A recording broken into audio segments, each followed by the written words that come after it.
All right. Welcome. Welcome to today's Advent meditation. And thank you yesterday for your understanding.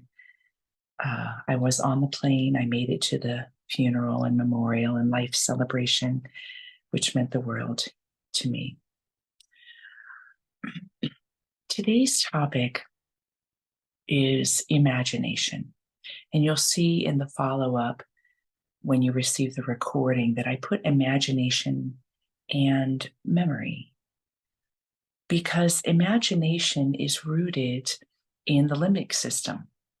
It's considered to be rooted in the hippocampus, which is not far from the pineal gland. And I think that you would probably agree with me, and it's okay if you don't, that when we're children and when we're with children, children are oftentimes fascinated with imagining things and are encouraged to imagine things. So adults will celebrate what a child imagines, encourage it, tap into the joy that comes from imagining. And yet, when we get older, oftentimes, not always, but oftentimes in our society, we're discouraged from imagination. Imagination is considered a detriment to being real. It's actually, I've heard it many, many, many times positioned. Imagination, it means you're not in reality, which is a massive deterrent to realizing that imagination is part of our growth and process into wholeness. It is essential. It's an essential ingredient to our coming into wholeness. So today we're going to do something with the imagination. It's actually very grounded. It's not completely like some of the imagination meditations that we do. But I want to say a little bit more about imagination so that we can evoke within ourselves a bit of curiosity about it. Some of this research you probably know, maybe you don't know at all, but when imagination has been tested, research has shown that it actually increases the neural connections within the body and the mind. So let's say you're imagining the ability to play the piano and you've never played a note in your life. If you imagine and really put yourself into it with your emotions and your focus, you will build neural connections that will make your fingers more capable of playing the piano. This is practical research that is showing us this. However, what I am most fascinated with today, because that's one aspect of the research that's fascinating and worthy of our attention, is that imagination being rooted in the hippocampus is considered the flip side of memory. Isn't that fascinating? So memory seems very concrete. When we have a memory, I remember when this happened to me. It seems very solid. And yet imagination and memory are like partners in the hippocampus.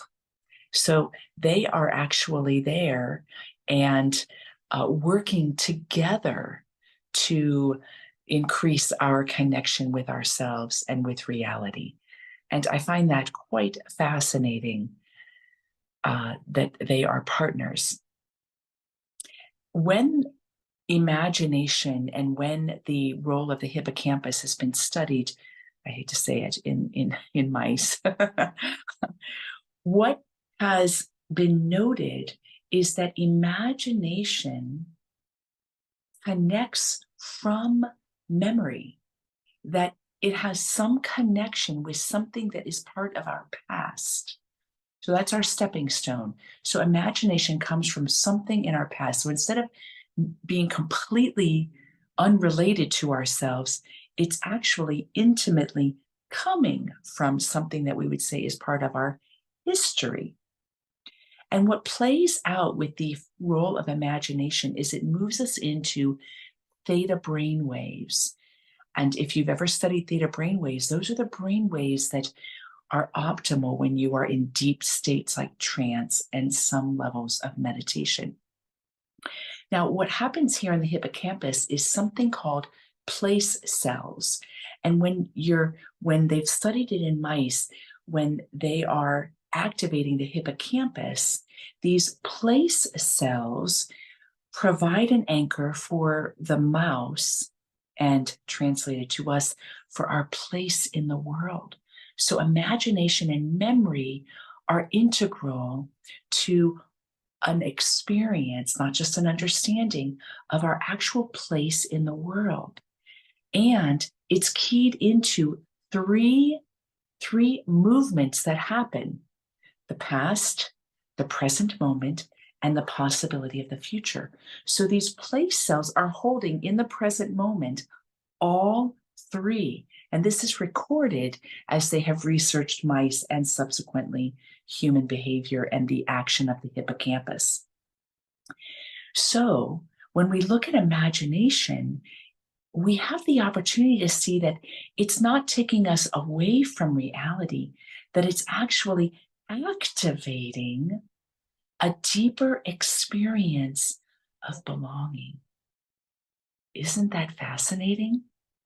And as research has gone even further, there is activity in the hippocampus that happens from these place cells, that spontaneous activity that's separate from the physical, that's not coming from environment that we call the physical realm for past, present, or future. So something with the imagination and these place cells and the action of memory is rooted and understood from research. We know this in spirituality. I can translate that into spiritual methodology, but I'm looking at it scientifically here so that we build some bridges in our understanding. It's rooted in something that is a spontaneous response to something independent of our environment.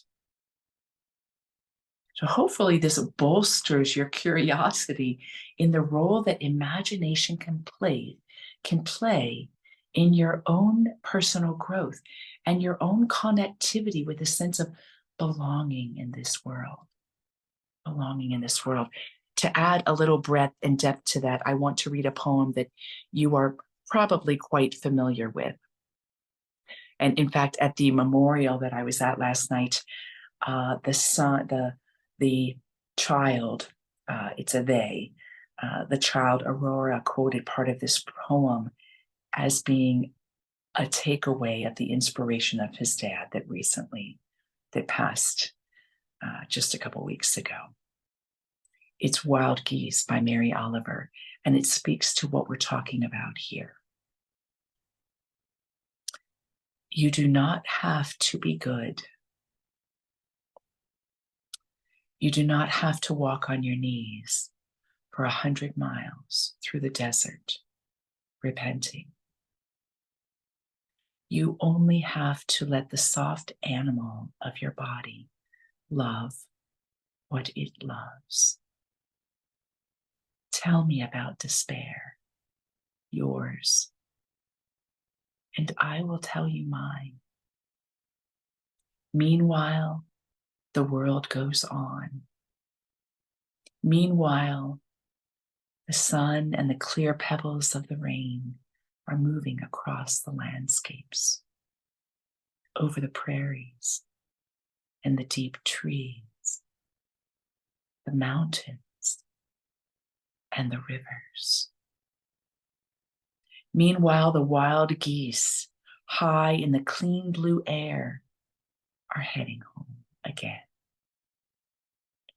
Whoever you are, no matter how lonely, the world offers itself to your imagination, calls to you like the wild geese, harsh and exciting, over and over, announcing your place in the family of things. Doesn't that poem pull it all together? Touching in on the childlike quality that exists within ourselves in the form of imagination. as an integral part to our awakening, and offering us the practical understanding that this limbic system, that the hippocampus role is to assist us in knowing that we belong, and in knowing how we belong and where we belong.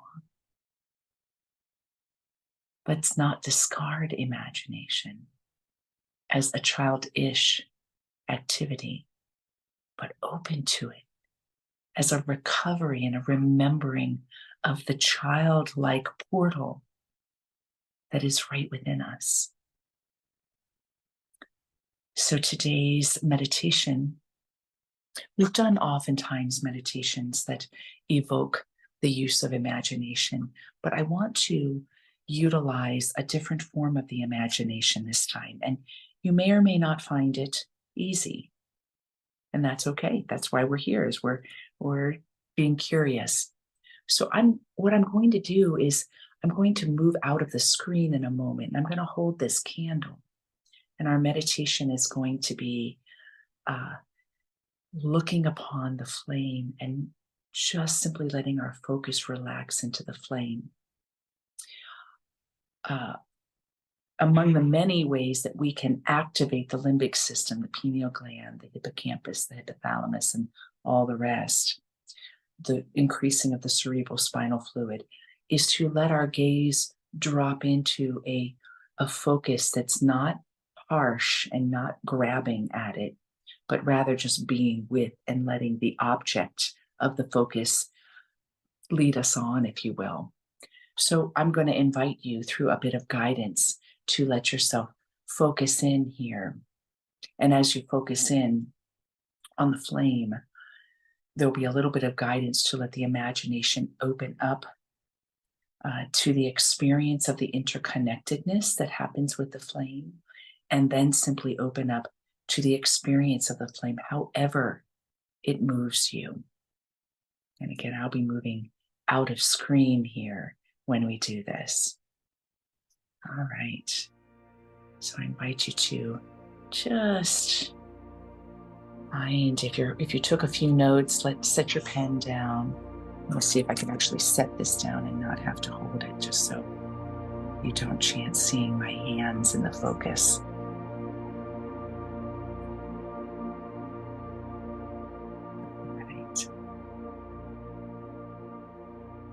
And when you're ready, close your eyes. We're going to begin with our eyes closed, even though we're going to open our eyes.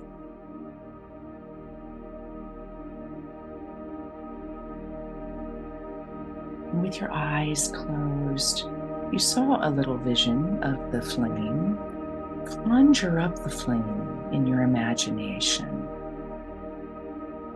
Let yourself see the flame.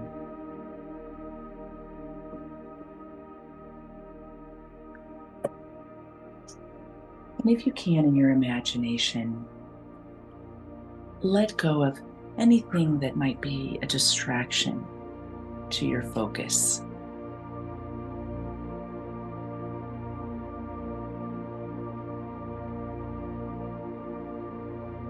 And in your imagination, just key into the flame. If you will, be with the flame that's presenting itself in your mind's eye.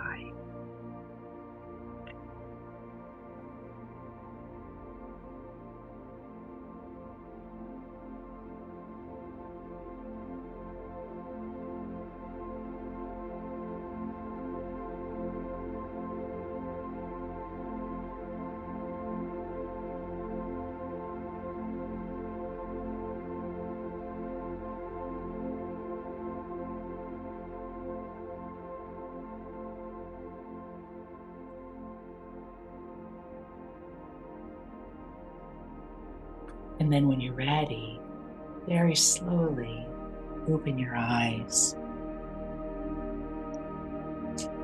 and notice the flame before you. You can see sunlight shining right upon the candle. But see if you can focus in on the flame itself. It's not doing a lot of movement, which is a-okay.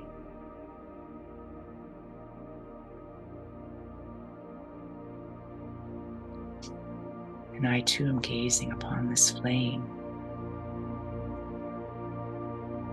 Relax more and more as you let your eyes take in the flame itself. If you need to or are inclined, you can let the breath magnify your ability to connect to the flame.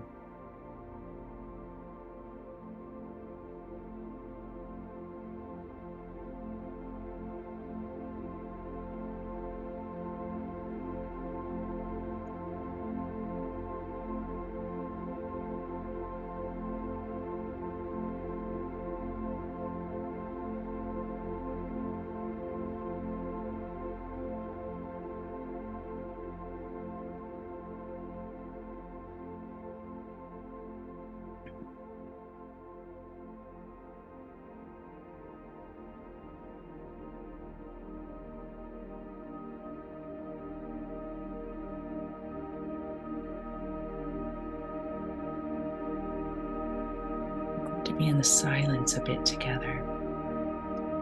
And I know that as you're focusing in on the flame, you're beginning to notice a bit of variance. It's very subtle movement. You can even notice the energy being given off around the flame. Let's begin here and let yourself, from this imaginative place, let the flame be alive to you. Almost like the flame is personified. It's here with you as a friend and companion. Let's be in the silence with that.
Stay with it. If you have a moment of distraction or moving away from being here, just you and the flame, just simply return, remembering Mary Oliver's words that you don't have to be good.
Return again. The world offers itself to you and to your imagination, and opening up to receive this offering awakens you to your place in the family of things. You have a place in the family of things.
Become aware, let the imagination awaken your awareness that all who are meditating,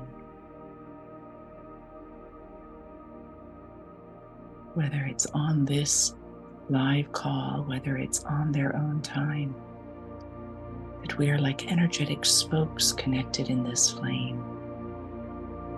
Awaken to this reality that there is a place in the family of things for all of us to experience a connection as we meditate, and this flame reveals this interconnection.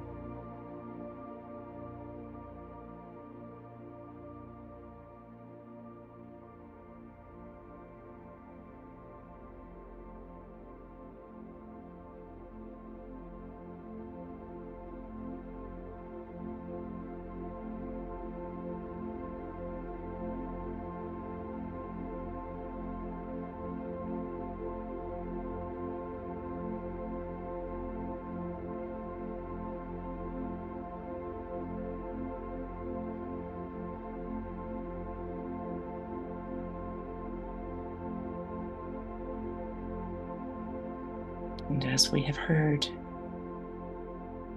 in an inspired text we call the Bible, we have a true utterance where 2 or 3 are gathered in the name of the divine. The divine is present. And therefore, all, whether known or unknown, knowingly or unknowingly, all are participating in this moment of connection. And you are here in your place in the family of things, holding the portal, standing in the portal, as part of the flame that reminds us why we are alive.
And we begin to end this experience. When you're ready, I invite you to close your eyes, but allowing your memory and your imagination, that now that we have emphasized how connected they are, to keep the vision of the flame.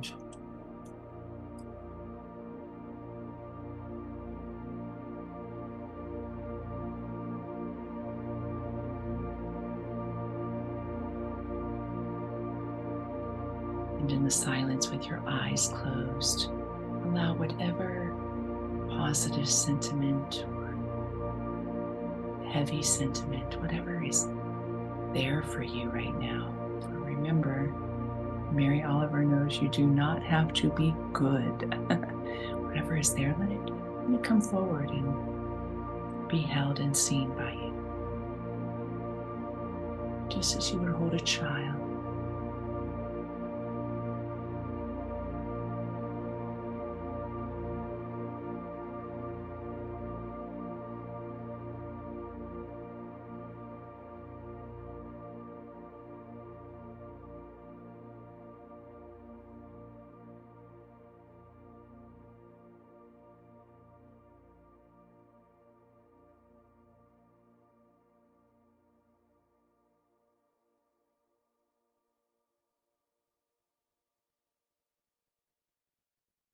When you're ready, open your eyes. Great to be with you all. Have a great day.